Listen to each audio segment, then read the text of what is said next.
Oh, I sabale da otu. Osiko kele komanda. Alefi. Enda o. Sabale. Uyo.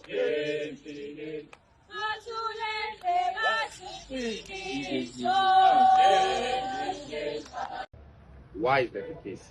We sent a memorandum last week. We spoke with him. We sent a memorandum. We got a response yesterday. I'm telling you at 7 o'clock. Nice. So literally close to the deadline. Exactly. And in your view, was that disrespectful? Yes, it was disrespectful. How do you know that you have a group of people who are unemployed expecting your response on the 24th? You don't even reply before the date to say, we are working on your thing. Can you just give us an extension of a few minutes? You ask for the extension at 7 o'clock at night by sending an email. Now, we as a group and the committee have already gathered together. So 1 second, sir. So there wasn't a response. They weren't saying, okay, these are the things you've asked for. Here's what we can do. They asked for an extension. They're asking for an extension. It's not Okay. answering to our memorandum. Okay. That's why we're here. And we are here because we already planned to be here. It doesn't change. It's not going to deter us from what we've done. It's such a disgrace to tell you that they do not even know how many pharmacists they have in the system and how many gaps have not been filled. They started gathering that information when we submitted the memorandum. What does that tell you? That dysfunctionality I told you about, that inefficiency, that poor service they have. We have been there as community service pharmacists. We have seen the problems, we've seen the gaps. We know there is jobs, there is spaces for us. Why they are not being occupied? See, people are standing here. They are not even 90% of what they are, not even 10% of what we have. They represent the problem that we have, and it's unsustainable. We don't know what their strategy is in terms of us maybe relying on us being working for the private sector or having short contracts with the private sector, whatever it is may be, but we know for a fact that's not sustainable. These people are busy saying NHI, NHI. What NHI when you've not closed the important gaps? What NHI would you have without staff members being enough in the pharmacy, in the healthcare sector in general? What would happen? Who's that guy, Joe? Hello guys, my name is Josephina Latola and I'm a student pharmacist, and I received this wonderful question from Lifika. It reads, is it true that finding a job as a pharmacist is difficult? Thank you for the question, Lifika, and here's what I have to say. Firstly, let's get into opportunities that are available for a pharmacist. So firstly, a pharmacist can work in a clinical setting. Ba long gore o ba bona go di-clinic le go di-pateleng gantsi go dispensaring or go pharmacy, right?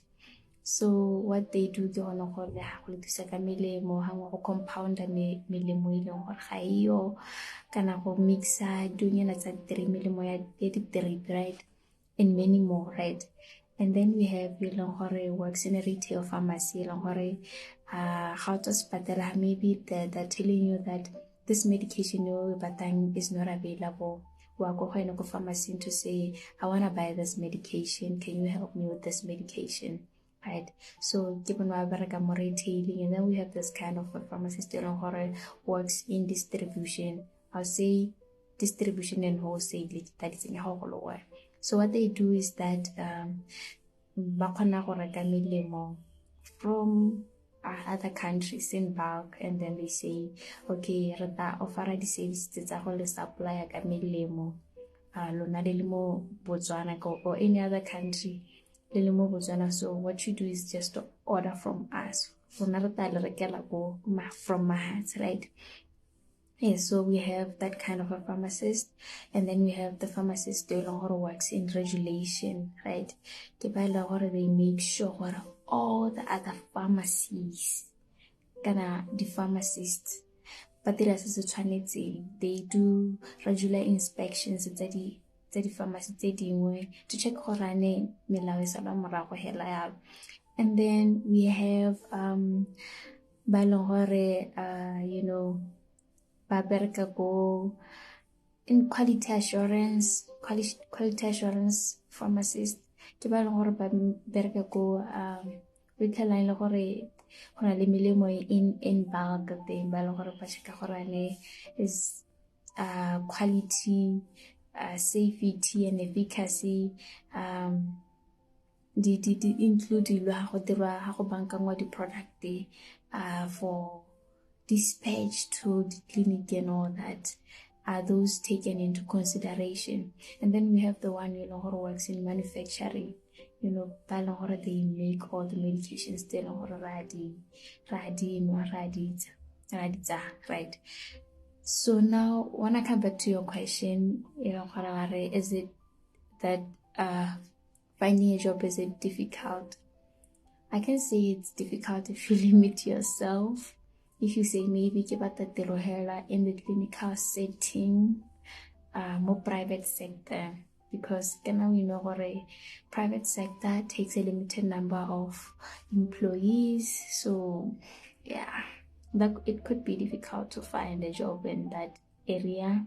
It doesn't mean there are no jobs, right? We have to trust God. Yeah. And then now when I get back into the clinical setting and government day with regards to difficulty in finding a job, I don't know where it stands. At this point, does the government still need more employees, especially in the pharmaceutical area, or not?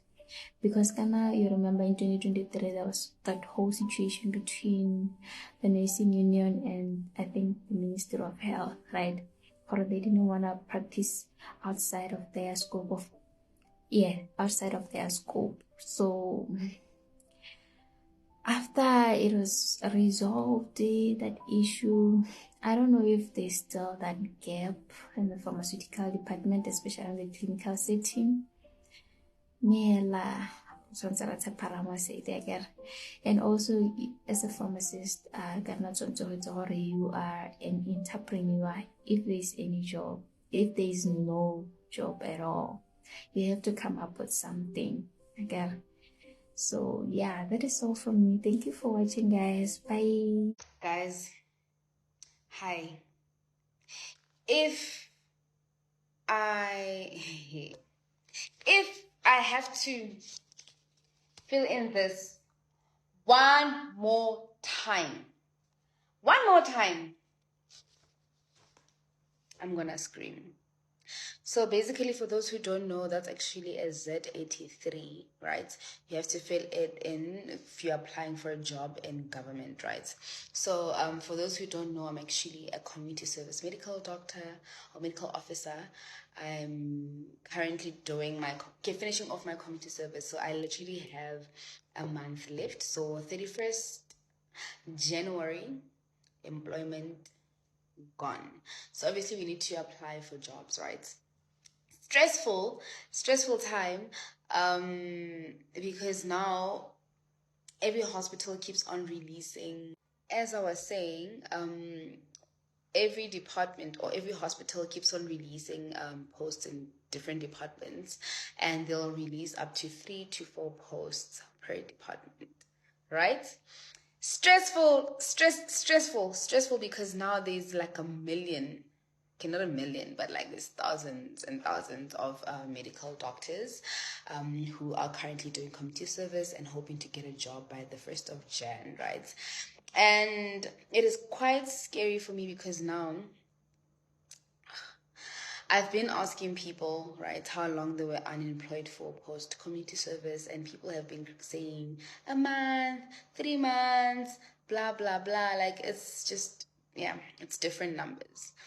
So, yeah, the whole point of this video is the fact that I'm stressed. And the problem with the Z83, I wanted to complain about this Z83 nonsense. So problem with the Z83 is that she can't afford to make a mistake, right? People's applications have been disqualified for the most dumbest thing ever. Like, someone told me that sometimes HR just chucks it out because maybe you just didn't write the second letter of your initial, or maybe you, yeah, like now somebody said that if you don't write not applicable in some of the boxes that don't apply to you, they can just check it out.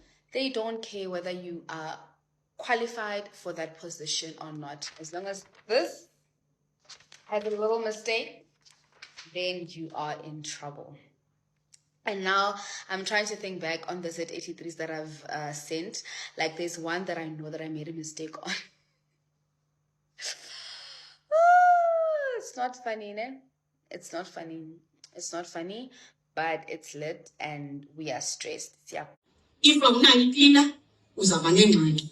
Uba awunayo ugqirha, awuzoba nengxaki. So we must strike the balance between the two, between the clinical and non-clinical. So we are trying to do that. So that is why society will reduce the intake of doctors in the next financial year, but improve the intake for the non-clinical. So that because we've not been employed for almost 5 years, we've not been employing non-clinical as the department. Therefore, there's a serious shortage. That is why usiva labor apha ethetha. The government is responsible for the staffing of each and every healthcare facility. They should make sure that all facilities are well staffed so they're able to give the best medical assistance to all communities. Them actually coming out and saying they've got budget constraints and that they now have to pick and choose who to actually hire is actually a symptom or a sign that they are failing to actually staff all hospitals. They are failing to give basic care to all citizens, which is a responsibility of the ruling government. Now they are trying to pin us against each other. They want you, the community, to actually lose sympathy for doctors and say no, but cleaners and non-clinical workers deserve a job too. Why is the conversation always about doctors? And that is shifting the blame from the government that is failing to actually do their job to us now being pit together, and we are now going to fight who deserves the job and who doesn't. But at the end of the day, we all need to be in those hospitals to actually give good care to all patients, which is the community. Do not fall for this tactic. Let us all unite and actually demand jobs from the government. We as doctors are not saying we are more important, but we are saying we all deserve to be employed because the job market needs us. A despondent young doctor, Dr. Excellent Nkona, graduated in 2021. The 30-year-old has been unemployed since completing his community service in 2024. It is quite a difficult phase for anyone to go through, really. Also, because you wake up, don't know what to do, start overthinking. You don't even know if, like, have you chosen the right career or what, are you gonna eventually get employed, or this is it, well. So it's quite difficult, and also the fact that it also starts to affect your mental health as well, and you also become very hopeless because there are more people who have been unemployed for longer periods than myself. Dr. Nkona is not alone. Zanele Fakude is a trained pharmacist. She also can't find work. Completed my undergrad degree, did my internship, then community service, and I thought by now I would have secured some form of permanent employment or a job, and I haven't. So I'm even considering going back to school at this. It really is demotivating because when you go to school, you're thinking that I'm going to come back and I'm going to be helping my community, I'm going to be contributing to healthcare, and that's just not how it's happening, It's like a waste of time and money. Hundreds of doctors and pharmacists share the same reality, despite numerous marches where they demanded that the government unfreeze posts in the sector. Unions say the problem is worsening year after year. At this moment in time, we just have a similar situation to that of the previous year, where we have a new cohort of over 1,000 pharmacists that have just completed their requirements to register as a pharmacist, that are currently looking for employment and they do not have anywhere to turn to. We just have an element that has worsened the situation, where we have recent graduates of the pharmacy profession that have just stepped into the field and they have no prospects and way to complete their internship, which is a statutory requirement for them to register as practitioners. The government this year has taken in less interns than they have in previous years. So we are definitely alarmed by that, and we are calling on the president, as we are nearing the State of the Nation address, to just focus on the allied health as well, because it seems as though the allocation in terms of the budget, we have no focus on the allied health. We worked on countless marches nationwide that have sought to find a remedy to the problems that we have raised as a trade union, amongst which the unemployment of doctors, the limited number of spaces for registrarship training, wherein doctors would now be trying to specialize into the different fields, the dilapidated infrastructure, and in the province specifically, we've complained about the lack of a mental health institution and the fact that we are the only province currently that does not have a medical university. Whilst we still have complaints about the issue of unemployment of doctors, we need to hope that in the State of the Nation address by the Honorable President, there's going to be an address of all of these issues that we have raised. And an analyst warned the impact could be long-term and that young people may lose interest in medicine. This is a critical skill in rural areas. People have to travel long distances because clinics are not working, doctors are not there. I mean, you have to wait for a doctor for quite some time. So it discourages. Yes, it is a critical sector, but it seems to be neglected partly by the government as well as those that are in the health sector because of the limited funding as well as limited budget that they offer to that sector. The president, together with the the Minister of Finance, I think there needs to be something that needs to be done within them in terms of discussing what is the way forward in terms of increasing the budget to ensure that more and more people are absorbed, and also work with the private sector, private hospitals, private clinics and all of that, to work with them in order to ensure that more and more people are also absorbed. Subsidizing them could be one of the ways. Unemployed doctors and pharmacists and healthcare system that's under pressure, all eyes are now on the president. Departments healthcare facilities in their local municipalities after they finish their community service. They say currently over 2,000 pharmacists are unemployed. We now have a surplus and the government will not unfreeze any posts because there are multiple posts all over the country, all over the public institutions that are yet to be filled, but the government will not unfreeze those posts. Hence, basically, we have a healthcare population, rather, or people seeking healthcare that are not being served because we've got one pharmacist that is serving about 12 individuals in the public care space, basically. Handing over their memorandum, the disgruntled pharmacists called on the health department to recognize their extensive training and commitment and its own investment in developing high qualified workers. We are exploited in the private sector and we can't get jobs in the private sector. The only hope for us is government. What we're hoping to achieve is that like a budget is allocated to fund pharmacist posts nationally, especially like provinces like the Eastern Cape, KZN especially. The group has also lamented that while more pharmacists are being trained, job opportunities are also dwindling, largely due to government's budget cuts. Health department officials have committed to engage with the pharmacists this week to map the way forward. This coming Thursday, we would make time and then have your representatives take us through your request thereof.